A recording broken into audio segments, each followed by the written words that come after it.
Ora viva, bem-vindo à TV Camuaso. Você está bem? Espero bem que sim, espero que você esteja bem, com saúde. E você também pode aproveitar e inscrever-se aqui no nosso canal. Aqui na Céu TV Camuaso, você tem acesso a vídeos de diversos assuntos, vídeos com relação a vários temas, vários conhecimentos, motivação, enfim. Então você se inscreve para que você esteja atualizado aqui na TV Camuaso. E hoje eu trago mais um entrevistado. Hoje o meu entrevistado é um radialista brasileiro. Exatamente. Ele é de Porto Alegre, não é sobejamente conhecido por muitos como um profissional com maior audiência no estado do Paraná. Contador de histórias, desde 88, 37 anos de profissão. É verdade. Minhas senhoras e meus senhores, Curitiba e Paraná, tenho com muito gosto e inenarrável prazer anunciar Renato Gaúcho. Seja bem-vindo, Renato. Obrigado, Fernando. Prazer todo nosso ser entrevistado pelo teu canal e estou aqui à disposição para... Você disse que eu sou contador de histórias, eu estou à disposição para contar a história que você me perguntar. Exato. Renato, o teu nome completo é Renato Luiz Gaúcho Idiarte Los, é isso mesmo? Na realidade, você quer ficar segurando ou eu seguro? Não, eu posso segurar, fica à vontade. Porque eu não sou muito craque no YouTube. Mas o meu nome, na realidade, eu fui batizado como Renato Luiz Idiarte Los. Não tinha o Gaúcho. O Gaúcho, ele foi acrescentado, algum tempo depois, em função de que eu fui candidato a um cargo eletivo político, e como o meu nome de batismo não era conhecido, porque eu era conhecido no rádio como Renato Gaúcho, para angariar uns votos a mais, eu entrei com um pedido, né, através do advogado, para acrescentar o meu nome. Aí foi acrescentado e por isso que ficou esse nome quilométrico. Aí, Renato Luiz Gaúcho, tem que tomar fôlego, Idiarte Los. Então, na verdade, o Gaúcho, o que começou como um pseudônimo, não é, acabou virando mesmo um sobrenome. Eu achei isso interessante, porque até então, antes de saber a tua vida, pensava que é gaúcho mesmo pelo fato de ser do Rio Grande, mas acabou então entrando no teu registro, né? O gaúcho foi pelo motivo mais lógico possível. Quando eu cheguei a Curitiba aqui, eu tinha, ainda tenho, né, porque sou de Porto Alegre, tenho ainda um sotaque gauchês, mas na época, evidentemente, acabava de ter chegado aqui, sempre tinha vivido lá no Rio Grande, eu tinha um sotaque assim bem mais marcado, né, mais ligado ao Rio Grande do Sul. E aí o pessoal começou a me chamar de gaúcho no mesmo dia, Renato Gaúcho, Renato Gaúcho. Aí ficou sendo... A marca registrada. Ficou sendo uma marca registrada. É verdade, Renato Gaúcho, que também, portanto, é tido como uma das referências criativas do entretenimento no rádio, né? E também conhecido como o rei do rádio. Como é que é isso, ser o rei do rádio, na verdade, Renato? Isso digamos assim, é um título de marketing, né? Na realidade. Rei do rádio em função da audiência do programa que está no ar há praticamente 30 anos, né? 30 anos. E nesse tempo todo a gente teve uma audiência bem legal, muito, na maior parte do tempo, primeiro lugar absoluto. E aí alguém começa, como o nome, o gaúcho que foi acrescentado. O pessoal disse, olha, esse é o comunicador número 1. Ficou sendo o cognome durante algum tempo. Aí uma vez chamou o rei do rádio, outro chama de rei, coisa e tal, aí ficou. Assim como tem o rei da música popular brasileira. Isso, exatamente. Rei do rádio aqui em Curitiba, né?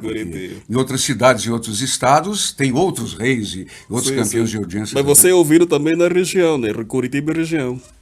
E isso em Curitiba e região metropolitana, as cidades todas aqui que compõem, né, a grande Curitiba e que conseguem pegar o sinal da nossa Rádio Caiobá FM, a audiência é nessa região toda aqui. Sim, também agora também com o advento tecnológico, a internet é ouvido até em toda parte do mundo, inclusive os meus telespectadores de Angola, né, também já podem conhecer um pouco mais da história do Renato Gaúcho, além do que ele vai dizer aqui, podem conhecer mais pelo YouTube, enfim, né?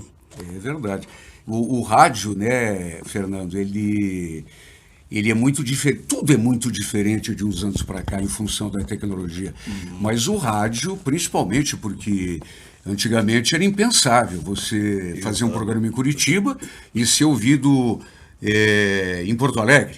Era uma coisa diferente. A não sei que a rádio tivesse uma potência brutal. Hoje em dia a gente faz um programa em Curitiba, ouve em Angola, faz um programa em Angola e ouve em Curitiba. Ah, sim. Né? Exatamente. Inclusive vamos falar também disso, né? Sobre o rádio e a sua evolução.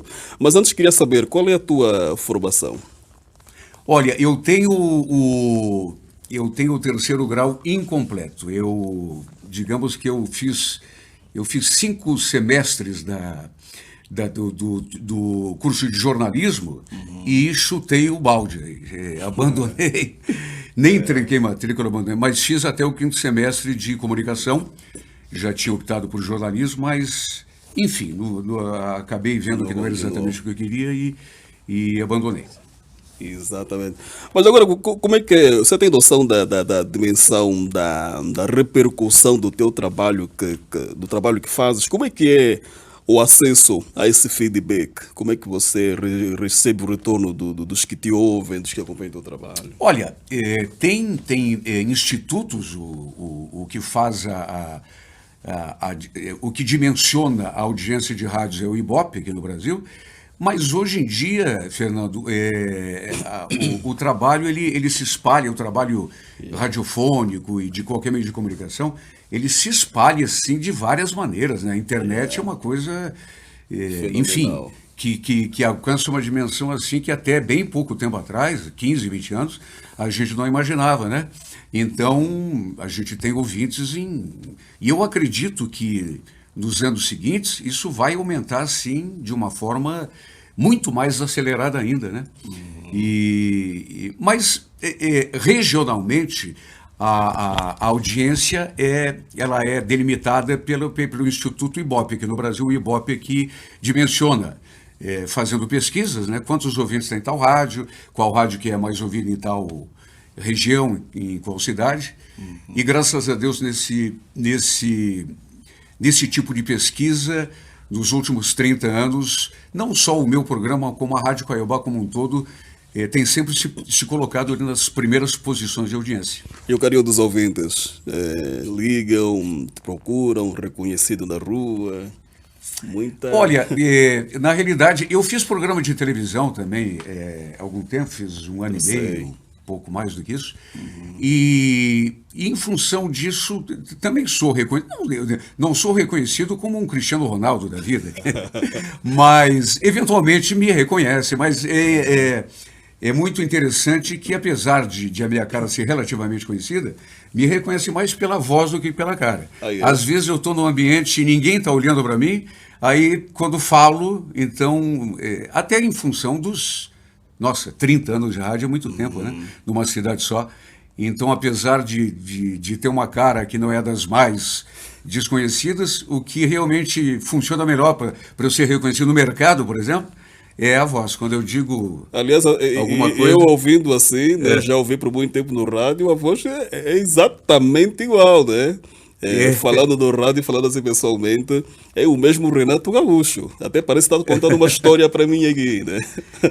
É por essa diferença, essa igualdade, né, de sonoridade, tanto no rádio quanto pessoalmente, que o pessoal facilmente vai dizer, olha o Renato Gaúcho. Exatamente. Hoje em dia nem tanto, mas antigamente o locutor ele precisava ter vozeirão, ele precisava ter uma voz super grave. Hoje não, hoje o que importa é a comunicação. O cara tem uma voz mais grave ou mais aguda, tanto faz, o poder de comunicação. Mas antigamente não, antigamente as emissoras elas exigiam, né, assim, um padrão de voz. padrão. Então, aqueles que não tinham, e até aqueles que tinham já um grave poderoso, eles ainda assim impostavam a voz. Mais ainda.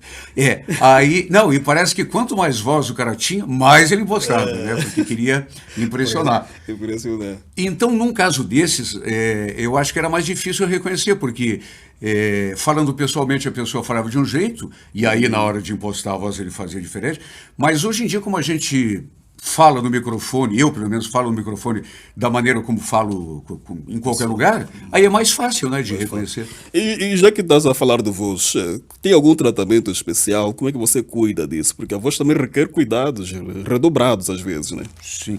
Olha, eu sei que há cuidados que se tomam e até aconselho que tome. Eu, particularmente, nunca tomei. Eu não tenho muita disciplina. Eu sei que há formas de preservar a voz, de melhorar o grave, etc.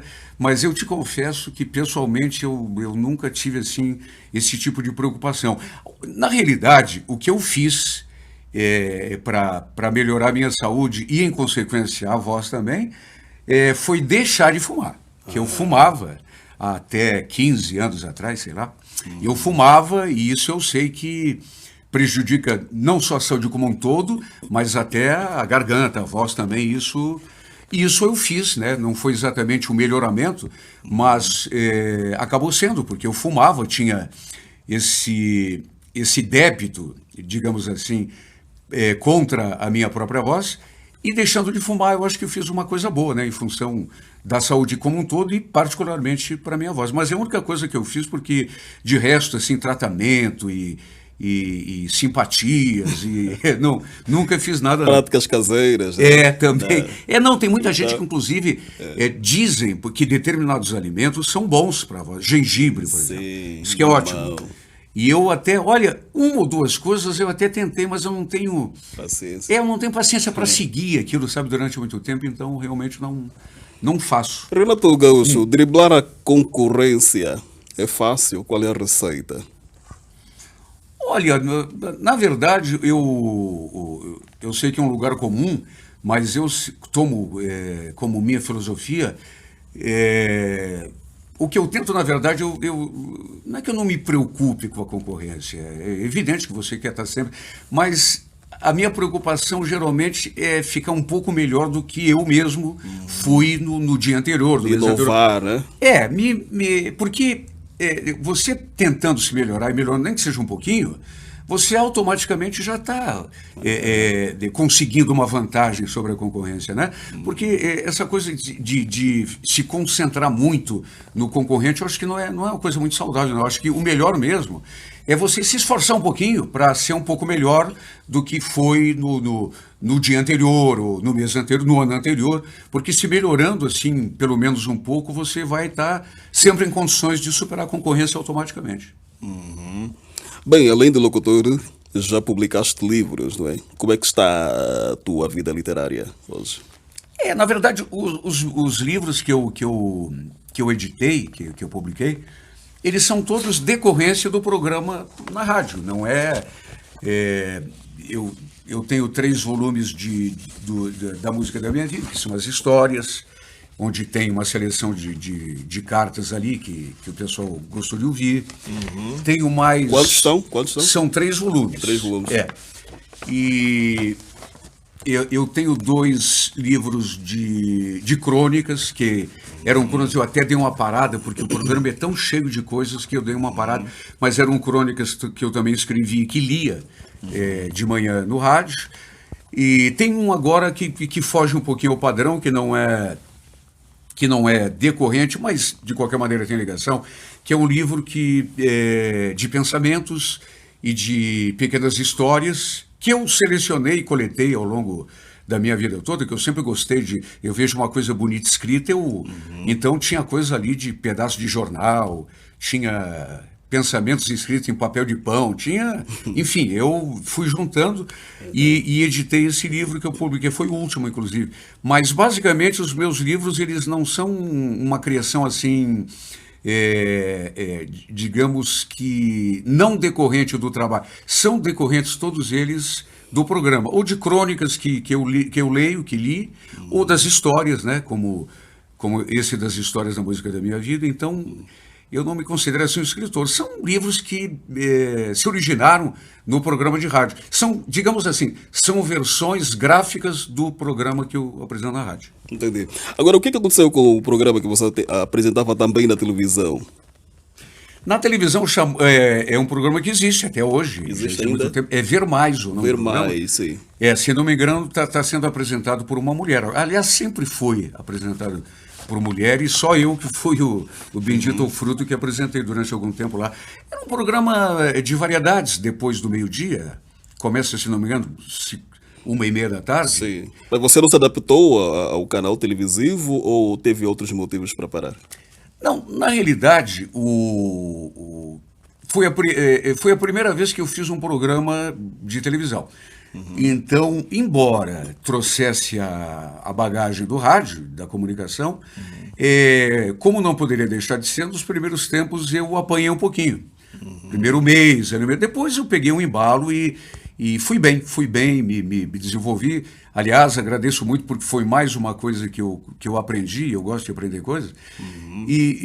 Mas não era assim exatamente o programa que eu gostaria de apresentar. Queria, né? E o que eu estou fazendo para isso, Fernando, agora, é preparando material para fazer uma coisa exatamente do jeito que você faz. No YouTube, que ali você faz o programa que você quer, do jeito que você quer dizer. Respeitando os limites financeiros, etc. E tal, mas você tem mais liberdade para fazer uma coisa mais que seja assim do teu feitio, da tua cara, né? Mas foi uma boa experiência, foi uma coisa legal. Que bom. Muito bem, a entrevista é muito longa, não é possível continuá-la agora. Então você vai acompanhar na segunda parte, a segunda parte da entrevista com Renato Gaúcho. Reconhece essa? Estou aqui esperando. Reconhece essa locução? Eu fiz menção quando você termina uma história, quando a história é muito longa e você não consegue te contar naquele momento, você faz essa chamada, né? Mas se funcionar como funciona comigo, os teus espectadores vão ficar muito chateados, porque eles não gostam. Querem saber de tudo na hora. Né? Okay. Nós vamos então para a segunda parte da entrevista, não é, com o Renato Gaúcho, aqui na sua TV Camuaso. Você vai acompanhar a segunda parte então.